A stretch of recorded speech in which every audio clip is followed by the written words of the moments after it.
What is going on, everybody? It's Alex coming back here with another video, and today we are going to be doing my first round grades. So, I already have written all this up at probably 30 minutes from now. It's going to be up on the website. You guys can get in-depth look at that as well. Check out my Twitter for that. But, yeah, last night did a live stream. Right now, I'm working on the timestamp so you guys can go back and watch it and see my reactions live. I apologize that I couldn't be sharing screens and stuff. Again, I have a Mac, so when I get a little bit more capital from this, then we can start investing more into having like a PC and stuff like that so we can all enjoy some good content. So yeah, just getting quality, not quantity right now. But for the time being, I'm not going to be doing a bunch of I just don't have the time to be doing graphics right now. So I want to just give you guys some good content right now. Let's look at ESPN's draft board. Plus this honestly is pretty nice. It's a pretty nice layout. So I like it. So starting off, I mean, honestly, it's not even allowing me to scroll. I love this. This is wonderful. But at the number one overall spot, they got Trevor Lawrence. So yeah, while I'm trying to deal with this, we'll talk about T Law.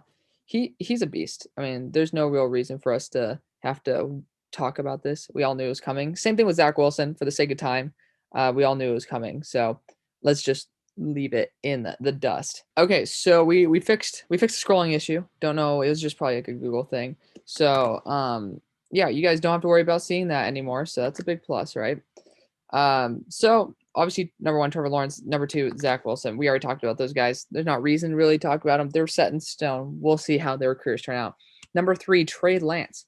Found out today from the 49ers head scout, they moved up thinking about Trey Lance. Nobody else. I was pretty adamant on the fact that it should have been Justin Fields, but the NFL was all of them were lower on Justin Fields. So obviously these first two picks, I give Trevor Lawrence an A plus. I forgot I'm doing a pick valuations. Trevor Lawrence given A plus. Zach Wilson given A because again I think it's the right pick. I just don't have him as my best player on the board, so that will probably leave him around that little A mark. So still really good pick. Trey Lance though, I gave a B plus.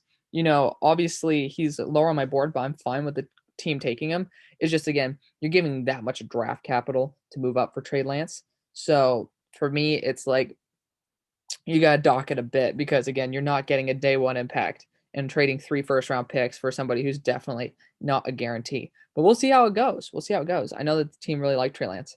Number 4, Kyle Pitts, A plus plus. They didn't trade down. They're at number 4. They got the unicorn. They can use him in the slot this year if they want to with Hayden Hurst at tight end.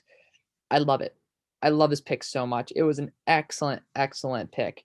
So so far, there was no picks I hated. Again, I'm so happy it wasn't Mac Jones at 3. So I like it. Number 5, Jamar Chase. I gave this one an A. Again, I still think Penei Sewell was the better option, but it was Penei Sewell or Jamar Chase. Given how the tackles fell, that's why I eventually gave it an A. My initial reaction was an A minus, but it's like as soon as you start seeing these tackles fall, it's like, oh, okay.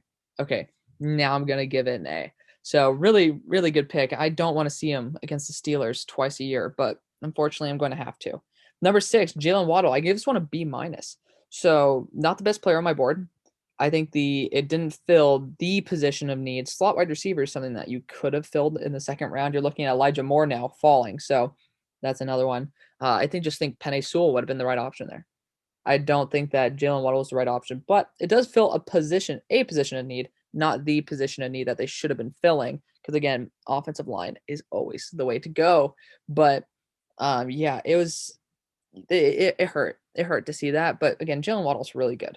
He's gonna be a great weapon for this team. Maybe they can draft a good guy in the second round. You never know. You could see a Tevin Jenkins going to be that right tackle, kicking in Robert Hunt to guard. So at number 7, Penei Sewell, gotta give this one an A plus. You know, that's just unbelievable value.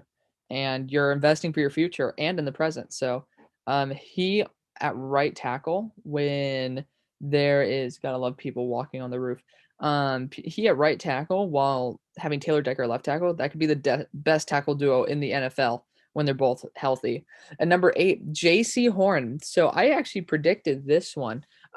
It was like, okay, it's either gonna be Justin Fields or J.C. Horn, but something felt wrong about how these players were falling. And when I heard that the Saints were potentially moving up into the top 10 for a corner, I was like, "Oh, what?" Like, I don't think any of those teams would take him. But then I was like, okay, well, um, like the Panthers could take him, and the only reason the Saints would move up that far is if Joe Horn was saying, "Dude, you guys need to get my son." So I thought JC Horn could have been that seventh overall pick, but JC Horn was this pick. I gave it a B minus just because again, it's like there are bigger positions of need. You could have traded down. Uh, it was it was an interesting spot for me to go JC Horn, but for the future, they're investing in their future, so I like it. I mean, it's a good pick. That's why I gave it a B minus. I might like be boosting it to around a B, but it's like again, I don't know. I don't know if I vibe with it too much. Number 9, Patrick Surtain. I give this one a B, given the fact that I know that Kyle Fuller is going to be gone probably next year. They're just having the guys come in. Again, I think that Justin Fields would have been a good option here. But again, I know the NFL was really low on Justin Fields, apparently. So it kind of sucks. But Surtain's going to be a great cornerback for them. I just hope that he doesn't get torched over the top by Tyreek Hill every single game. Fingers crossed. Number 10, Devontae Smith. I thought this was a terrible trade up. You're losing a third round pick, even if, like, because people were like, oh, what if the Giants went with him at number 11? I just didn't think he was a good fit with the Eagles. Yeah, you're pairing him up with Jalen Hurts again. Cool. They haven't played together in like 4 or 5 years, so whoop-de-doo. But still, Devontae Smith is an excellent weapon. And if he stays healthy, that'd be a good option. But it's like you never have your wide receiver core healthy. Our wide receiver core is usually old. I mean, I'm sure guys like Mac Hollins and stuff weren't that old, and they were even injured. So getting a guy who has potential durability concerns kind of goes against what I'd ever do if I were the Eagles. And you gave up a third round pick. You guys are in a rebuild mode. Like you guys need to get a lineman with that. There's just it was very interesting to see the Cowboys, of course, fleece their division rivals. And then this pick right here. So oh yeah, I gave this one a C plus. That because again, he is great talent, but that's a good amount to give up to move up 2 spots to get a guy who might not be able to play in your roster again. Look at Deshaun Jackson, how he can't even stay healthy on this roster. Number 11, the Bears trade up for Justin Fields. I gave this one an A plus. I thought Justin Fields was a top 7 player in the class, and they traded up and gave up a first round pick, and then a this year 5, next year 4, and they selected a guy who actually has potential to be a franchise quarterback. That's perfect. That's exactly what the Bears need. So when you give up 2 first, it's like, okay, you're technically forfeiting 1 first. It's like, okay, you know what? That might translate because I think Justin Fields would be worth 2 firsts if he pans out, he could be worth 4 firsts. So it's definitely worth the trade here for the Bears because they didn't give up any other capital this year. They didn't give up a second. They didn't give up a third. That's where you get your tackle. You get like Stone Forsythe or somebody like that. You can even talk about Spencer Brown. God only knows Tevin Jenkins could be continuing to fall because of durability and character concerns. I do know that from an insider in the NFL. But yeah, I mean, this is an excellent trade up by the Bears. They waited, they got him. Good job. Micah to the Cowboys, another A plus. I'm a guy who I don't like giving A pluses, but these are A plus moves. You traded back, gained a third round pick. Again, you now have 11 picks, and you can fix up the defense and offensive line and do anything that you want. And you get Micah Parsons, arguably the best talent on the entire defensive front in the NFL in this draft. Number 13, Rashawn Slater. I gave this one an A plus too, I believe. I have my cheat sheet right here. I gave it an A because I'm a little bit worried whether Rashawn can actually play left tackle. But if he can, excellent. Excellent pick, A plus plus. But if he has to move into guard, it's still an A for me. So I like it. Again, I like it. After seeing how Darsow fell, I mean, I think that was the right pick. Definitely. I love the pick. But again, I don't like giving that A plus until it was like a wow pick.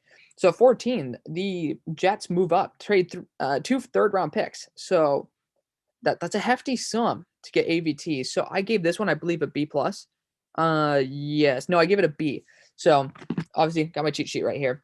I gave him a B because I told you guys, AVT was very well liked by the NFL, and I always thought Jets were a perfect fit. Didn't think they'd move up to 14 for him, but I knew that again when I was making that mock, and I was like, dude, AVT's still on the board. Like, there's no way he gets past 18.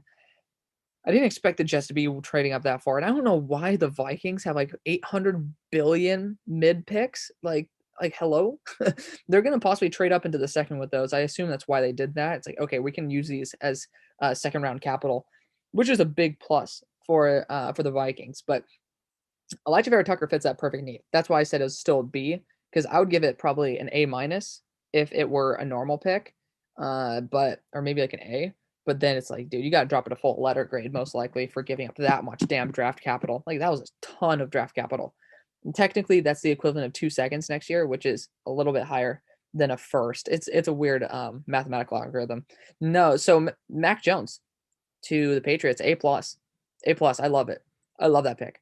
Again, I told you the Patriots are probably going to stay put, or they weren't going to trade up that much. They took advantage of the market of free agency being low, not the draft. So I like it a lot. That was a big, big plus for me, being able to get Mac Jones. Again, the offense still can be easily reverted back. The entire offensive line was still based around Tom Brady. So it's fine getting more of a statue in the pocket. 16, got Zaven Collins. This is interesting. I gave this one an A minus because I love Zaven. He was my number 15 guy in the draft, or maybe he might have been 14 on my board. It was him and Kwity Paye just flipping off each other. So, I think that he has excellent coverage skills, which he'll learn more from Jordan Hicks, and then he'll be able to learn. He needs to develop how to play the run, but you have some excellent mentors there in Chandler Jones and as well as J.J. Watt. I think he's gonna be playing that Hassan Reddick role. I see that they put him as outside linebacker. I think it's a Hassan Reddick role, and he can pass rush, and he can actually pass rush on the side. I thought like he actually, funnily enough, when he lined up on the left side, so like if the offense is facing this way, he lined up on the left side. He had excellent pass rush moves. Not as good on the other side, but he's going to be able to learn from Chandler Jones. He's going to be able to learn from J.J. Watt how to continue to progress that. It's a great fit. But again, we got to see what they do in round 2 because some of these corners, very interesting. Speaking of very interesting, this is a pick that I found out about before it happened. Alex Leatherwood. So, yeah, I gave this one a solid F. I hate him. I didn't even think he was a day 2 prospect. It's slow, immobile, hasn't even played right tackle. So I don't know if they're going to be moving like a potential Pro Bowl left tackle and Colton Miller to right tackle again, where he was not nearly as good. But that's weird. If they want to use him as a guard, maybe they're going to use him as a patch at tackle until they get maybe a tackle later on and kick him into guard. I just don't get it at all. But the Raiders love to do it, and it makes everything super super fun. So again, if you guys want to see my live reactions, go to the live stream. There's 2 of them because you guys couldn't hear me for part of it. If you guys hear me randomly talking and taking pauses, I was on Broshmo's live stream as well. You guys could check that out too. But number 18, Jalen Phillips, found out about this one early as well. I gave it, I believe, a B. It might have been a B plus, B minus actually. Just because again, you guys know my thing with the concussions. I just don't think that he'll last that long in the NFL, and I don't think the Dolphins are really built for a Super Bowl right now, especially with the way that they drafted. Don't think they will be. You gotta get a better offensive line, man, and they could get Tevin Jenkins, and that would be able to kick up my grade. So post-draft grades, then I'll be getting some stuff to you guys. But for the time being, this is the way it's going to be rocking. At number 19, Jamin Davis. I gave this one, I think I gave it an A minus. Yeah, I gave this one an A minus. He is an excellent, excellent athlete, and he was a great player as well. And if there's anybody who's going to let a player reach his potential, because he's very raw as well, only playing 11 games, it's going to be Ron Rivera. So I think he fits the role perfectly at will linebacker. He has excellent coverage skills. He's super fast, extremely athletic. I like the pick. Again, I mean, I got to see what they do later on, but I knew the NFL was not into JOK. That was something I found out during the draft, but it was like, Jamin Davis, you got to see he has room to grow. So we'll see how that rocks. At number 20, Kadarius Toney. I gave this one an A minus as well because on its face value, it's like you really need a guard, but at the same time, you gained an extra first round pick, and then you get Kadarius Toney. So Kadarius Toney is going to be a very elite weapon. I love him. I think he's in the Brandon Ayuk and Deontay Smith type of position where they just move differently. So to me, I had Kadarius Toney at 22 on my board. I think it's perfect value, perfectly fine. You gained an extra first round pick, and I think the position of need was guard, but you kind of lost both of the potential really good fits for guards. And to be honest, would I rather take Kadarius Toney in an extra first or Rashawn Slater? I got to see what's going to be in the next round, but I'd probably take Kadarius in the first. So good job to the Vikings. I mean, to the Giants. They did a good job here. I would love to see Kadarius Toney in that backfield as well. there is a weird condition. If Saquon gets hurt again, uh, Tony could be in that backfield. So he definitely has a very big role potentially in this offense, and I'm very excited to see it. 21 Quiddy Pay. I gave it an A if I'm not mistaken. I might give it an A plus. It was an A. Again, I just think a left tackle is a good spot, but I found out that the NFL is super low on Samuel Cosme. Even the highest fans, the biggest fans, didn't even have him in day one. So I had him in day one just solely because of the fact that he's just solid at everything. But I kept telling you guys, he's not great in anything. He's just a super solid lineman who didn't really wow in anything, and maybe that just means he sucks in the NFL. I don't know. But Quiddy pays excellent value. I love it. It fits their top two needs. So good job. Good job to Ballard. He did it again. Son of a bitch did it again. Number 22, Caleb Farley. I give this one a B plus because again, it's a position of need, but you guys are trying to win a Super Bowl. You don't even know if he's going to be playing this year. So I mean, he's talented. Don't get me wrong. He's talented. It was a great pick. But I think they needed a day one impact like Greg Newsome. I think that should have been the pick. But Caleb Farley's really good. Obviously, Elijah Moore would have been my pick right there as well. So, oh well. Number 23, Darsaw to the freaking Vikings. I want to give this one an A plus plus as well, but I can only do that if you get a unicorn player. That gives the extra plus. But this was excellent trade. You get 2 extra third round picks, which I assume they're going to be using to move up into the second, or even get maybe like first round picks next year with a shit ton of draft capital. I don't even know. But they got a starting left tackle along with 2 third round picks at 23. That's unbelievably great. I love it so much. Christian Darsaw to the Vikings, A plus, almost a plus again. That's arguably my favorite pick of the draft. Number 24, Steelers getting Najee Harris. I give it an A minus because again, running back in the first, but it fits perfectly what the Steelers need. I trust them drafting a running back in round 1 better than running back later on. And I trust them drafting a lineman later on much more than a running back later on. You get where I'm going with this? I think that they'll be much better at drafting the linemen at these later picks than the running back position, and we needed to get that running back position locked in. So that's why I gave that, because you know me, I'm not very high on running backs at all. Like it's not my vibe. But Najee Harris was Le'Veon Bell to me. It was a perfect fit. I love it. Number 25, ETN. I gave this one a C. Yeah, I mean, it's like you have so many bigger needs. Merrick on the board. He apparently underperformed as pro day and during the season. That's what I got from inside the NFL. But, you know, this seems so non-Urban Meyer that I think they've already given the keys to Trevor Lawrence. And that scares the shit out of me because Trevor Lawrence hasn't even played it down in the NFL. So I think that this should have been maybe a tackle, but maybe you could have traded back and gotten a tackle or something. This should have been Trevon Merrick, just ETN. Like you're really just saying fuck you to either ETN who doesn't get as many touches, or to James Robinson. I think James Robinson could have a guy who can take some touches off him, but at the same time, it's like not in the first. That was just really weird to me. Number 26, Greg Newsome. I gave this one an A. I think I gave it an A. I gave it A minus because again, I think that interior defensive line, like nobody's gonna fix it, and then also linebacker spot, nobody's gonna fix that either. But I heard that teams don't think he's that talent. Not Greg Newsome. Greg Newsome's great, but I mean, I thought it was a good pick. Might even boost that up to an A. But Barmore, teams don't think he's that talented, and he has apparently a hard working ability with coaches. He might be uncoachable. So I personally liked him. I thought he was top 25, but apparently the NFL did not. Number 27, Rashad Bateman, A plus, great pick. I predicted it. It was a great pick. I like it. You need to get somebody with like 33-inch arms for Lamar Jackson who can't even throw it within a 2-meter box. So that's going to be a big help. I think Rashad Bateman could be the savior of this offense.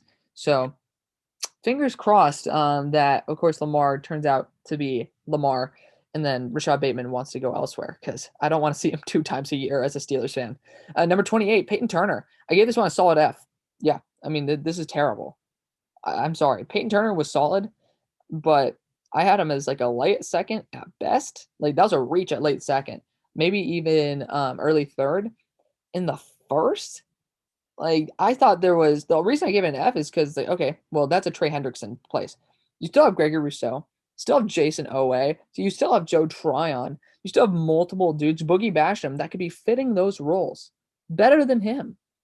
So that was what really concerned me. I was like, dude, He might not even be the fourth on my board for the position you're drafting, and you took him there because that was a surprise. That was even a surprise to my insiders in the NFL. It was just like, ooh.